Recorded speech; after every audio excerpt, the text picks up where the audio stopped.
a massive development ahead of the 2019 elections. The government proposing a 10% reservation for citizens from economically weaker sections of the upper caste. Coming close on the heels of the fag end of Parliament, government sources have indicated as to how government is contemplating this proposal to bring about a constitution amendment to increase the spectrum of reservation by another 10%. There is no official communication yet from the centre, but top ministers from the NDA say this move is to eradicate poverty from the nation. तो ये तो निर्णय बहुत बड़ा historical है, बहुत बड़ा revolutionary है और मोदी सरकार ने जो पहल की है उससे सवर्ण समाज में मतलब सवर्ण समाज को न्याय मिलेगा। इसका स्वागत होना चाहिए। जो लिमिट है वो भी बढ़ा दी गई है 60%। Opposition parties which were caught by surprise question the timing of the quota development. Question is simple. Please offer reservation in jobs, we welcome it. But when will you create jobs? If you are going for an amendment, please first convene a constituent assembly kind of debate. My question is, in the name of so-called election, can a government cheat the people or teach the unemployed youth? It shows the character of this government. The announcement comes when fresh data released by the Centre for Monitoring the Indian Economy, or CMIE, indicates unemployment rate shot to a 27-month high of 7.38% in 2018. And India lost as many as 1.09 crore jobs over just the last year. Mirror now asks, will it pass the test of Parliament? Will this address the anger over the job crisis? Let's debate. Well, it's being touted as a master game changer. It is a political move, obviously, to announce a 10% quota for economically weaker upper caste.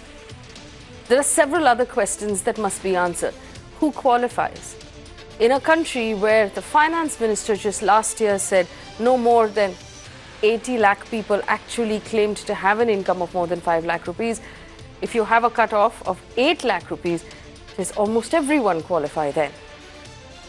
Is this a move aimed at the election? Does the government hope or plan to have this passed in Parliament, Lok Sabha, Rajya Sabha, and then stand the test of scrutiny in the Supreme Court? Will this see the light of day, or is this just something the government is announcing to improve its chances in the next election? Several questions to be answered at this point, and one of the biggest questions is, if you are handing out quotas for jobs and education, where are the jobs? Where are the higher education institutions? Where are the government schools? Instead of building the infrastructure, are we just dividing what already exists? Joining us on the show right now, Ramdas Athavale is the Minister of State for Social Justice and Empowerment.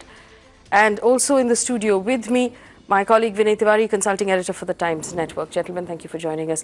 Mr. Athavale, good evening to you. My first question to you is this. Government ये जो change लेके आई, announcement लेके आई 10% कोटा की, 4 साल बाद announcement किया है। अभी आपके पास सेशन में 1 दिन बचा है। 4 साल के जितने सेशंस थे वो खत्म हो गए। इस सेशन के 1 दिन बचा है। क्या आप कॉन्फिडेंट है कि आप इसको मूव कर पाएंगे लोकसभा और राज्यसभा?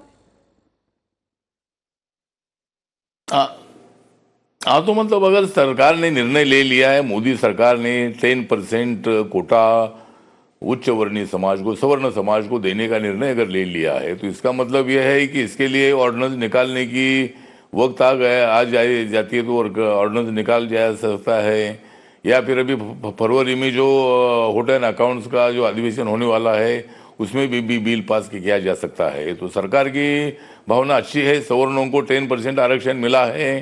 पूरे देश भर में बहुत बड़ा तेज आंदोलन चल रहा था। महाराष्ट्र में मराठा, गुजरात में पटेल, हरियाणा में जाट, ठाकुर, राजपूत सब लोग मांग कर रहे थे, ब्राह्मण समाज मांग कर रहा था।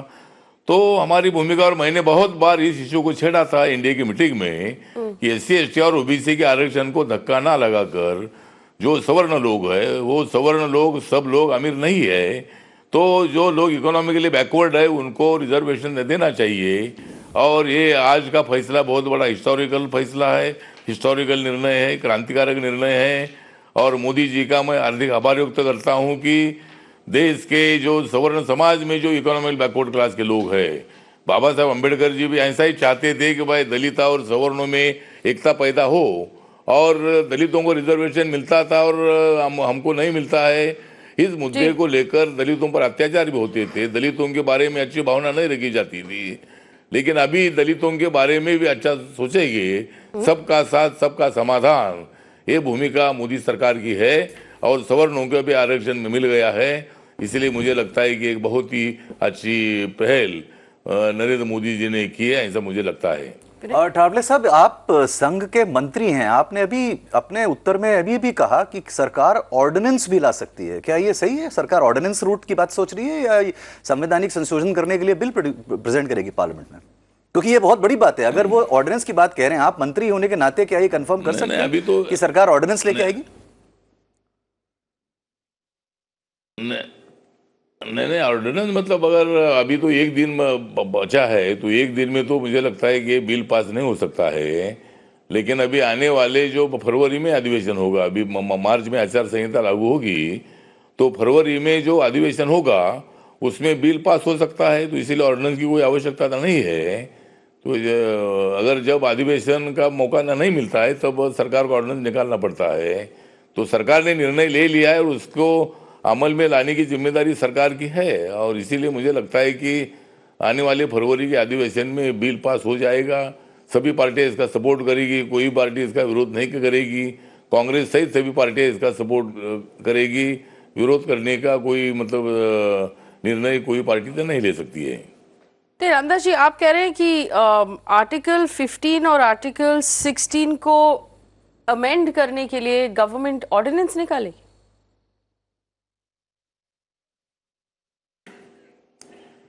नहीं, ऑर्डिनेंस निकालने की जरूरी नहीं है। मतलब अभी तो सेशन अभी होने वाला है, तो मैं इसीलिए ऐसा बोला कि सरकार ने निर्णय लिया है तो सरकार उस मतलब निर्णय से बाध्य है कि भाई उसको अमल में लाना है।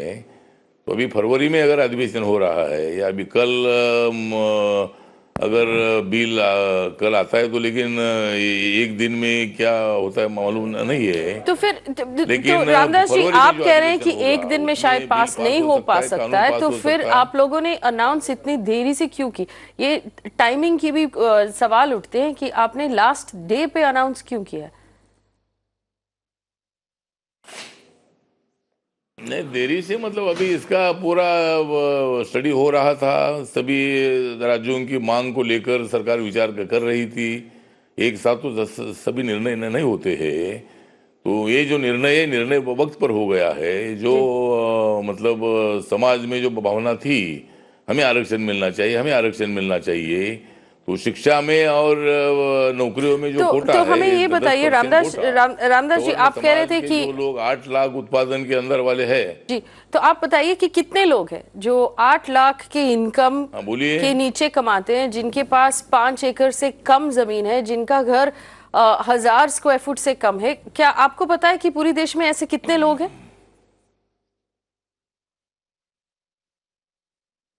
आता ऐसा तो आंकड़ा नहीं बता सकते हैं, लेकिन अब हर समाज में मुझे लगता है कि सभी लोग बहुत अमीर नहीं है। और अभी इसका जो अभी इसके आंकड़े अभी आएंगे, जो निर्णय अनाउंस हुआ है, तो किसको दे देना है उसके लिए ये स्टडी सरकार को करना होगा। तो 8 लाख के अंदर वाले उत्पादन वालों को इसका फायदा मिलेगा। जिस तरह ओबीसी का भी जो रिजर्वेशन है उसको भी क्रीमिलेयर की पद्धत 8 लाख की है। तो मुझे लगता है कि जो 5 एकड़ जमीन के अंदर वाले हैं, जो सरकार ने अभी निर्णय ले लिया है, तो काफ़ी लोगों को इसका फायदा हो सकता है। जो सवर्ण समाज के जो लोग हैं, जो 23-24%, 25% तक उनकी संख्या है। जिस तरह शेड्यूल कास्ट और शेड्यूल ट्राइब की पॉपुलेशन 25% है, और ओबीसी की पॉपुलेशन अगर 52% पकड़ी जाए तो 77% रिजर्व कैटेगरी के लोगों की संख्या होती है पॉपुलेशन। तो बचे हुए लोगों की संख्या 23-24% ही होती है। तो उनको 10% आरक्षण मिला है तो बहुत अच्छी बात है कि भाई 10% आरक्षण से जो गरीब लोग उस समाज में है उनको इसका फायदा हो सकता है, शिक्षा में फायदा हो सकता है, नौकरियों में फायदा हो सकता है। तो अभी इसका आंकड़ा तो मैं नहीं बता सकता। और रामदास जी, एक क्लैरिटी चाहिए थे आपसे, क्या ये आरक्षण, ये रिजर्वेशन सारे रिलीजन्स के लिए ओपन होंगे? मुसलमान, क्रिश्चियन, पारसी, सिख सब अप्लाई कर सकते हैं?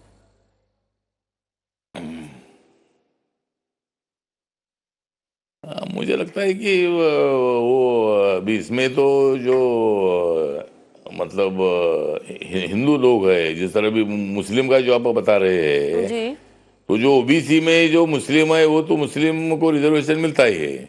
जी, वो तो 80% कास्ट बेस्ड है। मुस्लिम लेकिन आप कम्युनिटी मुझे जो नहीं, है, आप मुझे ये बताइए, आप मंडल कह रहे थे कमीशन कि के लिस्ट में आरक्षण आती इकोनॉमिक थी। फैक्टर्स के ऊपर डिसाइड करेंगे, आप जो गरीब है उनको आप सहूलियत देंगे, तो हाँ, वो क्या है। आपको नहीं लगता कि ये सारे रिलीजन्स को अवेलेबल होनी चाहिए? क्या ये स्पेसिफिकली हिंदूज के लिए अवेलेबल होंगे? नहीं, मेरी पार्टी की भूमिका तो ये है कि भाई जो सारे रिलीजन के लोग अपने सब इंडियन ही लोग हैं, तो उनको सबको इसका फायदा मिलना चाहिए। जी लेकिन अभी मुझे मालूम नहीं, मैं तो अभी कैबिनेट मिनिस्टर नहीं हूँ, लेकिन शायद इसका फायदा जो दूसरे रिलीजन के लोग हैं उनके लिए नहीं हो सकता है, क्योंकि क्रिश्चियन लोगों की मांग है, मुस्लिम लोगों की मांग है, अलग से मांग है। लेकिन ये कैटेगरी में शायद वो लोग नहीं आएंगे। लेकिन बाकी जो सवर्ण जो लोग हैं, वो जो हिंदू हिंदू समाज के जो लोग हैं, वो उनके मतलब वो इनमें आ सकते हैं, ऐसा मुझे लगता है। अठावले साहब, ठीक आपने है। ये सरकार के इस कदम को ऐतिहासिक, क्रांतिकारी ये सब कहा है, अभी तक सरकार की तरफ से कोई आधिकारिक टिप्पणी क्यों नहीं आई है इस मसले पे? आज ना तो कोई विज्ञप्ति आई है, ना किसी आधिकारिक तौर पे कोई इसकी घोषणा हुई है, खाली सूत्रों के आधार पे खबर बाहर आई है। ऐसा क्यों है? सरकार खुल के क्यों नहीं बता रही कि क्या है बिल में? क्या नहीं, सरकार ने तो निर्णय मतलब इसलिए लिया है कि भाई जो मांग हो रही थी, मैंने जो पहले भी बोला कि महाराष्ट्र में मराठा का आंदोलन बहुत तेजी से हुआ, गुजरात में पटेल पाटीदार का आंदोलन हुआ, जाट आंदोलन हरियाणा में हुआ, तो ये लोगों की भावना ध्यान में रखते हुए सरकार सोच रही थी। और मैं हमेशा इस इशू को उठा रहा था कि SC ST OBC के आरक्षण को टच मत करके सवर्ण समाज में जो गरीब लोग हैं, बैकवर्ड क्लास के लोग हैं, ऐसे लोगों को रिजर्वेशन मिलना चाहिए। तो आखिरी निर्णय हो चुका है जी। और थोड़ा लेट भी हुआ है, लेकिन लोगों के फायदे का निर्णय है। आपसे विचार किया था सरकार ने इस फैसले के पहले? इलेक्शन को सामने रखकर ये निर्णय तो नहीं हुआ है। केंद्र के मंत्रिमंडल ने या केंद्र के कैबिनेट ने आपसे विचार किया था इस मसले पे? क्योंकि आप RPI के लीडर हैं, आप बहुत बड़े लीडर हैं, स्पेशली OBCs और SC STs के बहुत बड़े लीडर हैं। आपसे विचार किया गया था इस बारे में? हाँ, तो विचार मतलब हाँ, विचार तो मैंने बहुत बार इंडिया की मीटिंग में इस इशू को रखा था, और हमारी बातचीत भी प्राइम मिनिस्टर साहब से हुई थी। तो हमारे से भी बात हुई थी कि भाई ये मतलब इशू इतना इम्पोर्टेंट है, तो इसके संबंध में हमारे से भी बात हुई थी, और निर्णय अच्छा हुआ है, अच्छा निर्णय हुआ है। तो आपने कहा, रामदास जी, आपने कहा कि आपने बहुत बार ये सलाह गवर्नमेंट के सामने रखा था। क्या ये अभी जो टाइमिंग की जो बात हो रही है, 4 स्टेट इलेक्शंस के बाद, बीजेपी राजस्थान, मध्य प्रदेश और छत्तीसगढ़ हारने के बाद इन्होंने अभी ये निर्णय लिया है, तो क्या ये चुनाव को मद्दे में रखे हुए ये निर्णय लिया है कि क्या आपके ख्याल में ये टाइमिंग का क्वेश्चन उसी में आएगा कि इतने देरी से एक दिन बचा है और अभी जो निर्णय, अभी जो अनाउंसमेंट आ रही है, तो शायद मुझे लगता है ये चुनाव, ये इलेक्शन अनाउंसमेंट है?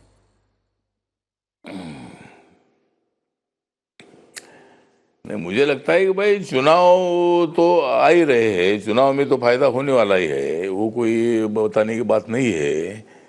लेकिन ये 3 राज्यों में हार गए, बात सही है, लेकिन वो कांग्रेस की भी जीत नहीं है और बीजेपी की भी हार नहीं है, क्योंकि कांग्रेस पार्टी को वहाँ 2 राज्यों में जितनी मेजोरिटी मिलनी चाहिए थी इतनी मिली नहीं है। और मध्य प्रदेश और छत्तीसगढ़ में 15-15 साल से वहाँ बीजेपी की सरकार थी, तो लोगों में थोड़ा चेंज करने की भावना होती है, इसीलिए वहाँ चेंज हुआ। और राजस्थान में 5 साल के बाद चेंज होता ही रहता था। तो इसीलिए हार जो है, इस हार को हम नरेंद्र मोदी जी की हार नहीं मानते हैं, वो लोकल लोगों की हार मानते हैं, या फिर वो परिस्थिति की हार मानते हैं। अभी जो लोकसभा का चुनाव आएगा उसमें नरेंद्र मोदी जी स्ट्रोक मारेंगे, अभी 2-3 महीने में और भी अच्छे निर्णय ले लेंगे। और जो राहुल गांधी जी वातावरण को खराब करने का काम कर रहे हैं, उसको सुधारने का काम भी नरेंद्र मोदी जी बचे हुए 2-3 महीने में करेंगे। तो मुझे लगता है कि चुनाव की बात ठीक है, चुनाव में जो होगा तो देखा जाएगा। चुनाव में हम 2014 में हम इतनी बड़ी संख्या में सत्ता में आ गए, अभी 2019 में क्या होता है तो देखते हैं। लेकिन हमारी कोशिश ये होगी कि भाई 5 साल में हमने क्या काम किया है, इसीलिए हमें और भी 5 साल दे दीजिए। ये विचार को लेकर, ये भूमिका को लेकर हम लोगों के सामने जाएंगे मैडम, और हमें विश्वास है कि 2019 में एनडीए की सरकार आएगी। थोड़ी सीटें कम ज़्यादा हो सकती है, लेकिन सरकार एनडीए की आएगी। यहाँ राहुल गांधी या कांग्रेस पार्टी आज बीजेपी का या एनडीए का अल्टरनेटिव तो नहीं हो सकता है। विरोधी दल में महागठबंधन में कोई एकता तो नहीं है, हर पार्टी अलग अलग चुनाव लड़ रही है। तो इसलिए मुझे लगता है कि कोई महागठबंधन हमारे लिए कोई बहुत बड़ा चैलेंज नहीं है, और हम 2019 का चुनाव जीतेंगे और नरेंद्र मोदी जी प्रधानमंत्री दूसरी बार बनेंगे। All right, Ramdas Athavale, many thanks for joining us here on Mirror Now. Union Minister of State for Social Justice and Empowerment and President of the Republic Party of India. Mr. Athavale, many thanks for joining us on Mirror Now. So the questions that did come up in that conversation and the questions that still arise are varied. The timing of the entire decision, does the government actually intend to pass it through Parliament? Will it stand the test of scrutiny from the courts? And I'll remind you that in 1992, the Supreme Court gave us a decision that completely crushed such a specific quota, and we'll get to those details as well. Joining us on the show right now, Gopal Agarwal for the BJP, Vinay Tiwari stays with us, Radhika Ramsesan, Consulting Editor for Business Standard, Sanjay Hegde, Senior Advocate with the Supreme Court, Professor Santosh Mehrotra, Senior Economist, and Yogendra Yadav of the Swaraj India Party, who will join us through the course of the conversation. The big question is, where are the jobs if we are going to create more quotas? I just want to put this out for our panel. There was a judgment of the Mandal judgment of the Supreme Court in 1992, where the judgment said mere economic backwardness or educational backwardness, which is not a result of social backwardness, does not amount to backwardness under Article 16(4). It also said using economic criteria as a test will lead to a virtual deletion of Article 16(4) from the Constitution. So in this particular judgment, the Supreme Court upheld the 27% reservation for OBCs, but struck down the 10% reservation that the Narasimha Rao government had suggested for economically backward, saying it does not cover, or it's not necessary. Vinay Tiwari, what is your reading of the government's announcement? Like you said, there's no written announcement so far. There's nothing for us to refer to in terms of what the details are. But what is is it just a political, what people are calling a master stroke? Well, it's certainly a political move. I don't like the words master stroke because those are outcomes of rhetoric and rhetorical talking up of whatever decision government takes. But the fact of the matter is, of course, it's political, not just the fact of introducing this bill, but even the second last day, if you announce or if you introduce it in the last of the parliament session, knowing fully well that it's not a simple law, it's a constitutional amendment law that requires a huge amount of discussions, it requires a lot of arguments and discussions. It cannot just be passed just like that. The very fact that it's been done on the last day of the session means that the government knows fully well that they don't actually intend getting this through before the elections happen. I mean, my personal sense is that they don't want this to get passed before the elections happens, because then they'll go to the elections with this carrot hanging that should I be elected back into power, I'll ensure that you get it. Because remember, it's not going to be easy to get this passed, not just here, but even in the judicial scrutiny, because surely it'll go to the court, even if they get it passed. There is no question that it won't go to the court. Right. And very interesting, I want your reaction on what Ramdas Athavale just told us. He said the government might move an ordinance. Honestly speaking, I'm not too sure Mr. Athavale is fully versed with what's happening. I'll be very honest with you. From whatever he said, he was talking in a lot of riddles and roundabout manner. I don't think he quite knows. I think one credit you'll have to give to the government for maintaining this utmost secret operation. Nobody had a clue of this happening till today.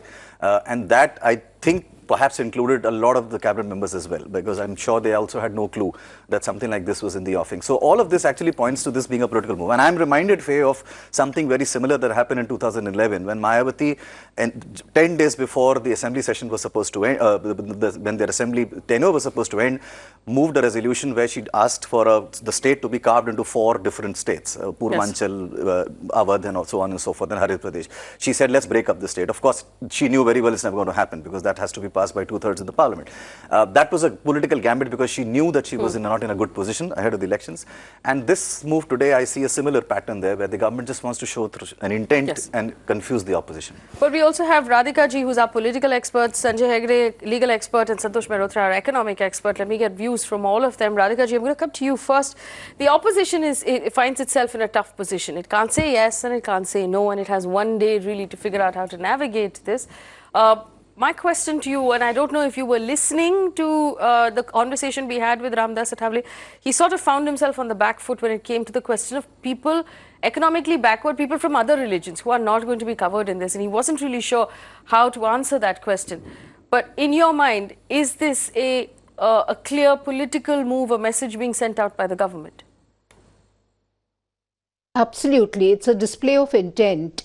And if the government hasn't made a formal announcement, it's only because Parliament is in session and it cannot. So if the bill is tabled at all, it will be tabled tomorrow. So, one doesn't know what the fine print is, but all through today in Parliament, we were getting informal briefings from so-called informed sources. Yes, it is going to include economically weaker sections from other religions as well. That was one of the points that was made amply clear. That includes Muslims, Christians, Parsis, Buddhists, Jains, etc., Sikhs, etc. Secondly, what was also told to us is that they have factored in the possibility of it being challenged in the Supreme Court like it was in Narasimha Rao's time, but they might bring an ordinance. Now, they were sounding a bit iffy. By they, I mean the sources who were briefing us. They might bring an ordinance to circumvent this possibility. Remember, this is a constitutional amendment. It has to be voted by 2/3 of those present and voting in the House, which means that you have to evolve a consensus in the opposition. And the opposition also has sort of wisened up to the fact that this is a trap that the BJP is laying. You rightly said that, confusing the opposition, and they are not going to play along and benefit the BJP, because who is going to reap the political benefit if at all this amendment is passed through? Obviously the BJP, because they lost some upper caste support in the Madhya Pradesh and Rajasthan and Chhattisgarh elections. They have to send a signal to the upper caste who are quite disillusioned on account of the Madhya Pradesh, particularly the preceding Madhya Pradesh government's flip-flop on the SC/ST Act, reservation and promotions, and so on. So this is more a move to mollify the upper caste. And therefore, I don't think the opposition is going to play along with them. It will just hang fire from what I can see, because they are talking about bringing it in the interim budget session. We will have to wait and see what happens in the meantime, because there's no effort to evolve any kind of consensus with the opposition. I mean, the opposition is as clueless as a lot in the BJP. And by the way, I also spoke to BJP MPs who are concerned. I mean, they are saying that, do you want to appease the upper caste? Do you want to pander to the OBCs and the Dalits? Because this kind of a thing can antagonize the OBCs and Dalits. There was concern from the BJP's OBC and Dalit MPs that the party might end up falling between two stools. Well, I also want to bring in Sanjay Hegde. Sanjay Hegde, and I read out the Mandal judgment of 1992. We've heard what both Vinay and Radhika ji just had to say. What is your reaction to this announcement from the government today?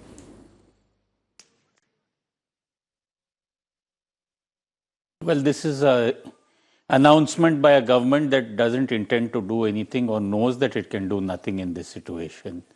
This is like one of those desperate announcements.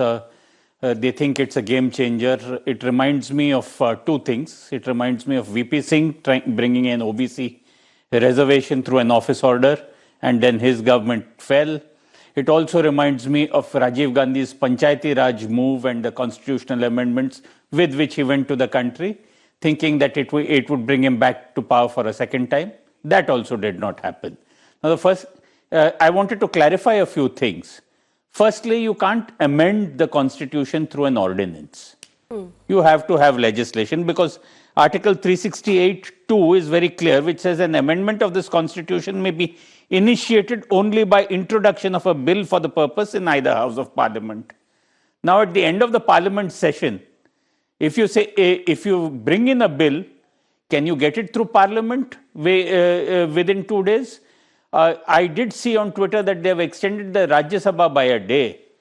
Do you think that you can push it through the Lok Sabha tomorrow and then take it to the Rajya Sabha day after? I have my doubts about it. The question then is, what in the Constitution will you amend? The Supreme Court has already said that you can't amend the Constitution beyond its basic structure. The Supreme Court has already held that equality is part of the basic structure. So therefore, you have this 50% cap. The reservation cannot exceed 50%, and it's already reached its cap of 49%. Now, if you are going to provide 10% out of the remaining 50%, then is it reservation at all? It was anyway open for general category. Now, all that you are saying is, general category below a certain limit, 10% will be earmarked out of that 50%.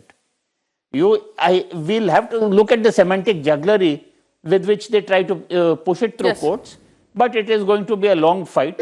Okay, let me open this up now. It does seem to me that the government has just thrown in a card and say, let's see where it goes. Let's see what happens. All right, let me open this up now. But first, Gopal Agarwal of the BJP, some of the questions that we would like some answers to, Mr. Agarwal. First of all, is there some sort of plan for an ordinance? What will you amend really in the Constitution in order to make this happen? And isn't this fundamentally going against what the Supreme Court has told us on reservations?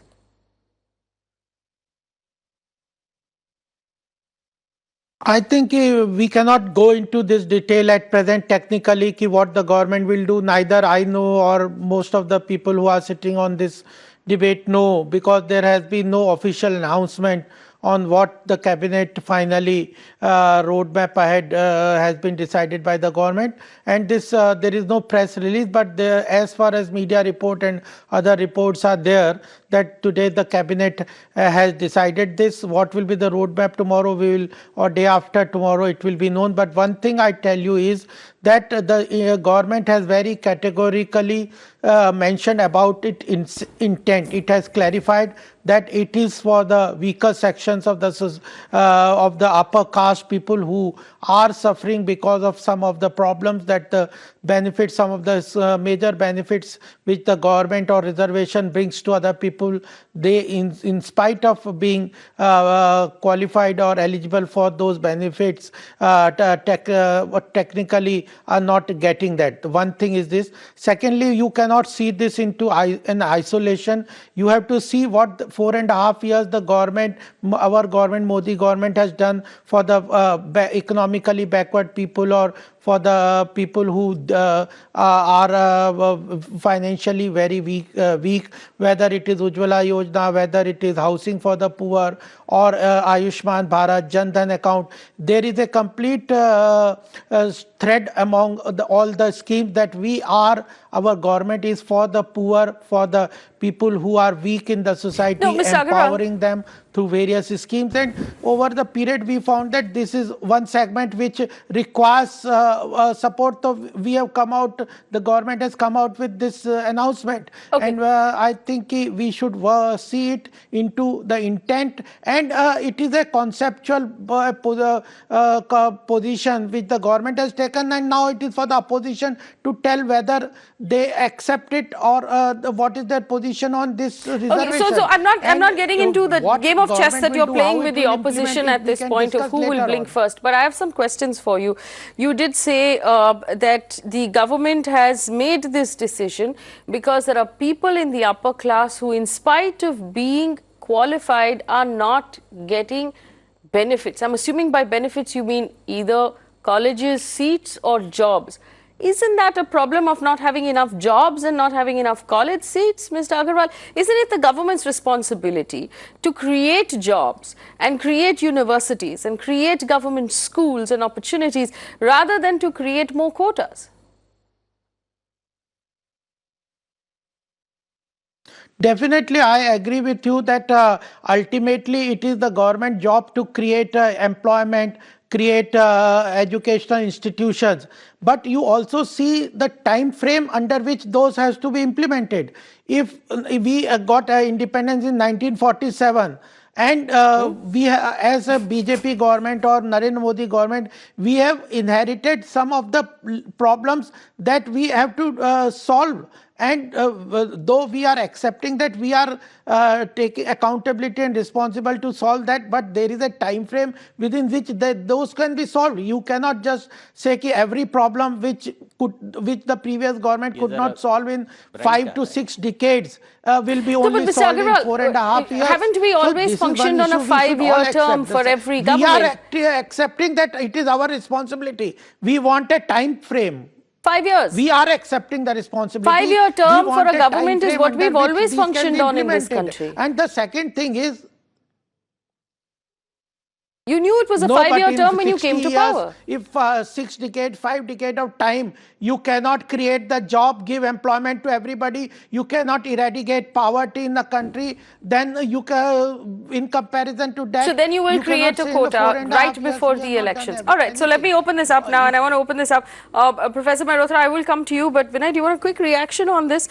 I want you to react to Gopal Agarwal saying that there's no information right now, so we shouldn't be speculating, we should just be waiting till tomorrow. So the government has very carefully leaked it to the press, made sure there's just enough information gone out about the intent, but we don't have details. Yeah, I mean, look, Radhika was technically right when she's saying because the parliament is in session, they officially can't announce it because then it's a bit of a breach. So, I mean, that technicality answer is correct.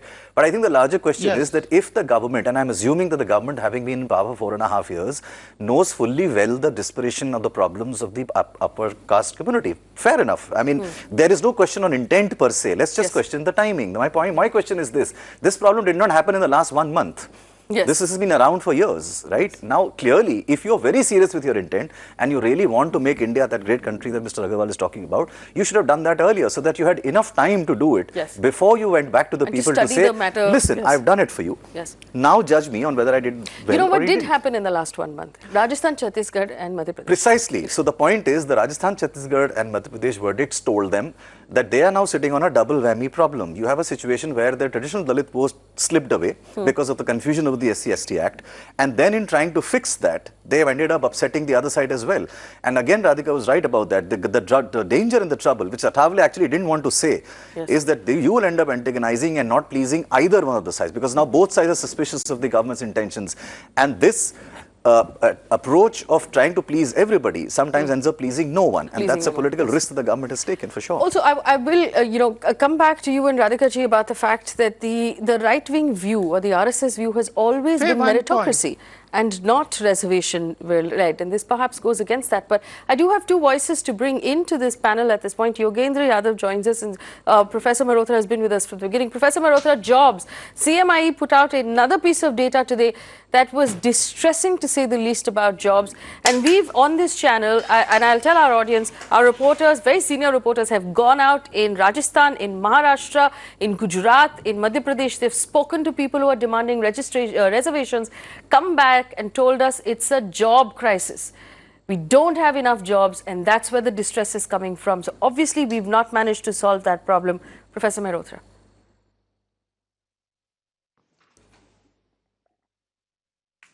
First of all, Faye, thank you very much for bringing up the issue of jobs again. I think your channel and you particularly deserve to be congratulated for this, for repeatedly bringing this issue up, because the number of youth that are entering the labor force is increasing all the time, looking for work. And secondly, increasingly in the last 7 or 8 years, these young people are all much better educated. That being said, I think it's fairly well established that the job creation record of the last 4 years has been abysmal. And I think there is plenty of data, and I want to repeat, there is plenty of government data to demonstrate this. And because of that, this situation, we now get a cosmetic intervention or an announcement of a cosmetic intervention, which of course is not likely to be put through because it really requires a constitutional amendment. I think the bottom line all our viewers should note is the following, that for a very long period of time, not only have jobs not been growing generally in the economy as fast as the young entrants into the labor force, but government jobs have remained totally stagnant. In other words, as people retire, people grow old, they retire, those jobs are not filled. Sanctioned posts are not being filled. So if you look at the absolute numbers of people in government jobs, whether it's states or center, those jobs, the number of jobs has not increased. So in any case, this is, in that situation, as far as the job situation is concerned, it's quite cosmetic. And I think it's very important that you've been pointing out on your screen that the rate of educated unemployment has been increasing since 2011-12. My own estimate shows very clearly that the higher the level of education you have, the higher the rate of open unemployment that you're likely to suffer from. So in that situation, it is hardly surprising that young people who are of tertiary education age are finding that even though engineering colleges are there, management colleges are there, those seats are going empty. AICTE is being instructed by the MHRD to close down those colleges. So you've got a crisis in education, you've got a crisis in respect of jobs, and in order to sort of mollify, that word was rightly used, the upper caste in this situation, this cosmetic move has been made. Right. I want to bring in Yogendra Yadav. Mr. Yadav, here's the question and the specifics, and Radhika ji was right. We've actually received a trickle of information through the day from sources. This is not an official circular that's come out from the government, but this is what it says. Someone who has or holds less than 5 acres of land, whose home is less, who owns a home, which is a luxury in our country, who owns a home of less than 1,000 square feet and makes less than 8 lakh rupees a year. Now, if we consider what the finance minister said last year, there are about 76,000 people who have declared an income of more than 5 lakh rupees in this country in their income tax, which means everybody else would fall into that category, the category that covers this 10%. So what is your reading, Mr. Yadav, of the criteria for qualification of this quota? We seem to have lost Yogendra Yadav's connection. We'll go back to him. But when I question to you, what is your reading of the criteria? Well, I mean, Yes, okay, Professor Mehrotra, Can I make a comment about that, the criteria? Yes, go ahead. Yeah, very briefly, Frey. The 8 lakh limit, I found that most amusing indeed. In an economy which is highly informalized, where it is next to impossible to even find out how much people earn, they will self-report anything and everything, and they will under-report most probably. So how are you going to find out this 8 lakh income? Are you going to, if I was eligible or my child was eligible, am I going to go to the MLA in my neighborhood? And if I bribe my MLA, he will probably give me a certificate to that effect? How is this 8 lakh going to be determined? Who is going to determine it in an economy where 93% of our workforce is informal? For God's sake. Vinay? No, actually, just to add to what Professor Mehrotra is saying, the reason why they've done this 8 lakh is very simple. Just last year, end of last year, the government had revised the limit, which is applicable for the creamy layer for the OBCs from 6 lakh to 8 lakh. And I think they just want that parity. What does that mean for our audience who doesn't understand? Look, the whole argument in the battle of creamy layer actually hasn't been sorted at all. There have been multiple judgments on it. After the 92 judgment, there was a 2006 judgment, the Nagra judgment as they called it. There was an Indra Sani judgment, and then there's a Deepak Mishra judgment that happened just last year. Now in the Deepak Mishra judgment, which is very important, the judges very clearly said that you have to apply the concept of creamy layer because it does not violate the constitution's 14 and 15. It is not a question of identification. It basically means when you give reservation to a certain caste, if there are people who rise above and do well, they have to be removed. They have to be excluded. Literally like removing Malai. Absolutely, you have to, because they believe that by not doing that, you're actually creating another caste system where the really backward in those castes continue to remain backward. So you need to start removing. Now the trick there is, the problem there is that since the original 2006 judgment, not one state has actually come up with that data. So no one has actually given the data of who has actually benefited from it and should be classified as the creamy layer. So it's hugely unpopular to do, so nobody wants to do it. It is. Politically, it's a hot potato. Nobody's going to do that. And that's where the problem is. Radhika ji, your comment on the criteria and picking up from what Vinay just said. Yes. Absolutely, I agree with Vinay, you know. I mean, it's quite obvious if you look at the kind of, if you just go into the antecedents of people who get into jobs under quotas, they do represent certain castes, there's no doubt about it, which is why Nitish Kumar has created a sub-quota for the most backward castes. Now, the problem with that is, you know, I know these most backward castes, the Ati Pichdas and the Ati Dalits. I mean, they're not in a position to even feed themselves. Forget owning houses and land and educating their children. I mean, even if they send their kids to school, most of them drop out early enough to kind of work and to, you know, do some menial jobs and supplement the family income. So you do have the creamy layer being perpetuated through the ages. And since you mentioned the RSS and the whole argument about meritocracy versus reservation, if you recall, just before the last Bihar Assembly elections, the RSS Sarsanchalak Mohan Rao Bhagwat said not once, but I think 2 or 3 times that the creamy layer should be relooked. In fact, the whole reservation policy needs to be revisited. And that kind of created lots of problems for the BJP because the opposition saw it as a means to kind of end reservation. I mean, the opposition also played it up and so on. So there is this debate within the RSS. Of course, the BJP is... Yes, go on. BJP is very clear that quotas will stay, creamy layer or not. Quotas, BJP is absolutely clear, and in fact, I do think BJP was very quick to seize the Mandal advantage, you know, for its own benefit. So, I mean, much quicker than the Congress. So there is no question of the BJP revisiting the quota system with all its imbalances. But Vinay is absolutely right. There is very little documentation. I mean, it will be worth finding out if all the quota jobs under and educational seats under quota have been filled or not through the ages. Yes. I think the Mussoorie IAS Academy had done a study some years ago, and they found that there was an abysmal lack, you know, jobs just went unfulfilled. And if you talk to bureaucrats, OBC bureaucrats or Dalit bureaucrats, they do tell you that, you know, there's a big gap between the intent and the reality. And since the government sector, jobs in the government sector are shrinking, I mean, what is the big deal in creating a quota for the economically weaker sections? I mean, I don't understand the rationale except for the short-term objective of pleasing the upper castes. Yes. In fact, Yogendra Yadav joins us right now. Question to you, Yogendra ji, is this 5 acres land? I'll come back to you. Gopal Agarwal, I'll come back to you. 5 acres land, 1,000 square foot home, and 8 lakh income. The description in my mind is so broad that the intent is to make almost everybody feel like they will qualify, to make almost everybody feel optimistic and perhaps a little buoyant with this decision.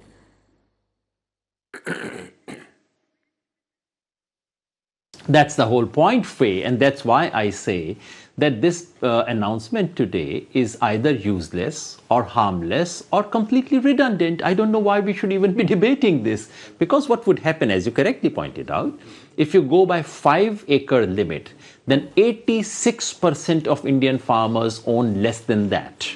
If you go by 8 lakh limits, I guess it's 70% of income tax pay, who are themselves only 3 to 4% of Indian population. So 98% of the population is covered by that. Even take it liberally, the simple answer is that at least 90% of the general category candidates will be eligible for this reservation. So if you get any evidence, I can take a bet more than 10% are from this category are already being selected under every examination in this country because the limit is of this kind. So why bother? When more than 10% are being selected, what would this quota achieve? Nothing. So not only is the timing malafide, as was correctly pointed out, not only is it bad in law, because exactly the same provision was brought out in 1991 and rejected by the court. Not only is it unconstitutional because it goes beyond 50%, but it is completely redundant. It's a joke. If they really were at all serious about jobs for the upper caste, for general category, all that this government needed to do was to say, all right, we have more than 4 lakh job vacancies in the government. Let's advertise it. At least 2 lakh of them would go to the upper caste, to the general category generally. That would be much more, even if this were to be applied. What, only 10 or 15,000 jobs will go to this particular category? You could have given more if you really wanted to. 24 lakh jobs in central and state governments are lying vacant. So to my mind, this is purely and purely a political game. And at that, it's a rather desperate and funny political game. Congress tried to play it in 2013, if you remember. They brought in Jat reservation. They knew it would be rejected by Supreme Court. But they said, kar do yaar, baad mein dekhi jayegi. We of course know Supreme Court will reject it. Supreme Court rejected it. But the funny thing is that the Jats and people also rejected the Congress. And I guess something similar is going to happen to BJP. It's a government which is rather desperate. The only one thing significant that has come out from the declaration today is that the government is indirectly acknowledging that jobs are an issue. And I tell you, and I'm completely with Professor Malhotra on this, that jobs is what is going to determine the election. So the two things are agrarian crisis and unemployment. The government acknowledged agrarian crisis a few days ago, and jobs it has acknowledged today. It's rather late. And just one final thought. Prime Minister said that this farm loan waivers were a lollipop. So I remembered the metaphor of a lollipop. What has been announced today is not even a lollipop that's being offered to the upper caste. It's a lollipop which is lying in their pocket already. So I go to you, I pick up something from your pocket and give it to you, and I say, that's a great gift, historic gift. It is such a joke. That's why I don't even know whether we should be debating it seriously. Well, let me bring in Gopal Agarwal. Gopal Agarwal, a couple of yes or no questions for you. First of all, does the government acknowledge that we have a job crisis through this announcement?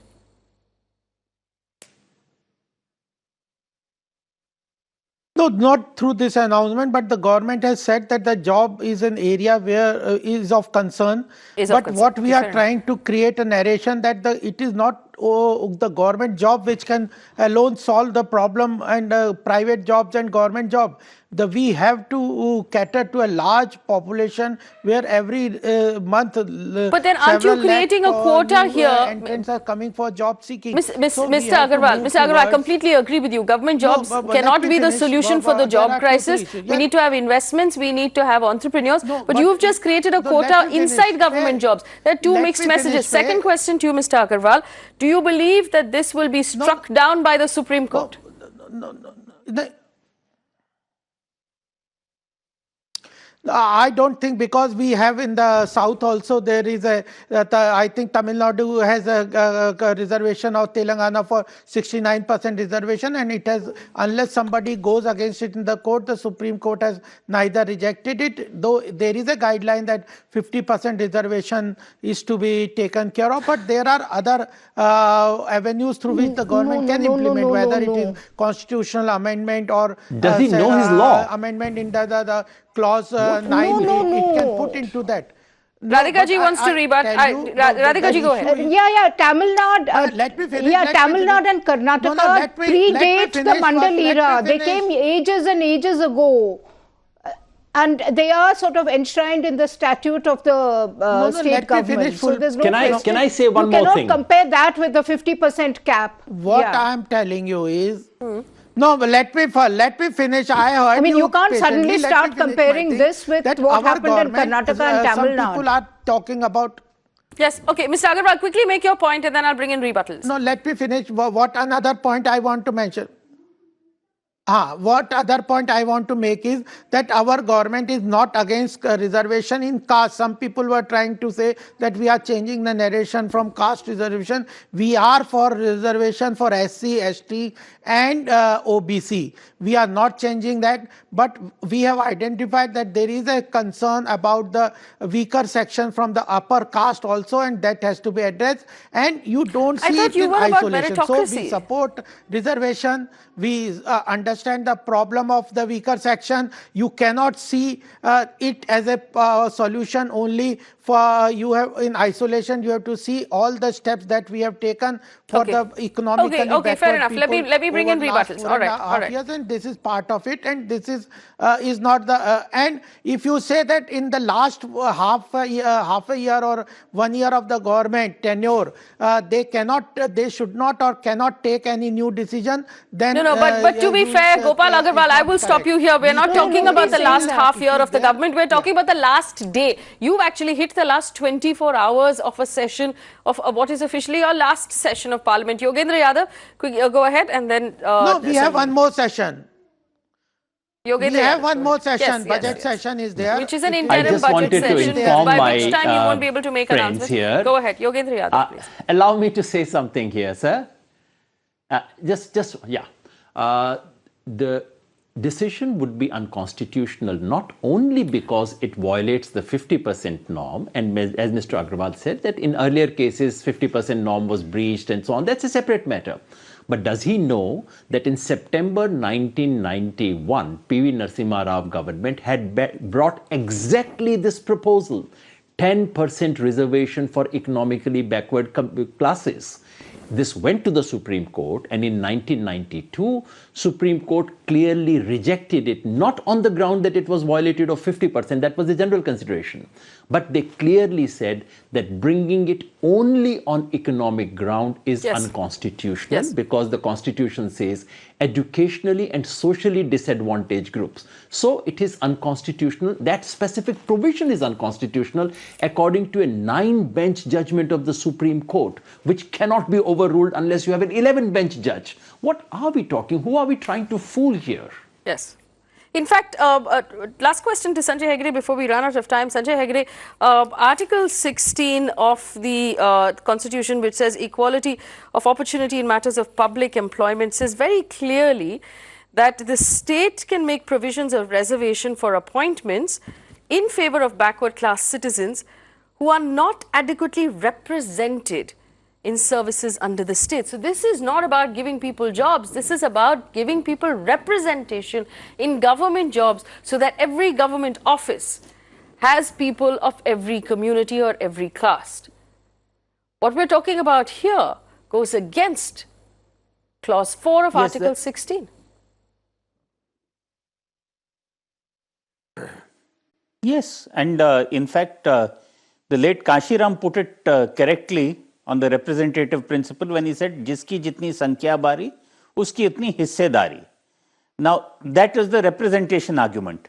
As far as this economic criteria is concerned, I just wanted to expand on what Professor Yadav said and read out what Justice Jeevan Reddy said in Mandal itself. Justice Jeevan Reddy says, "Even so, we find it difficult to sustain reservation of 10% of vacancies among open candidates on the basis of income property holding means, excluding those above the demarcating line from 10%. The question is whether this is constitutionally permissible. We think not.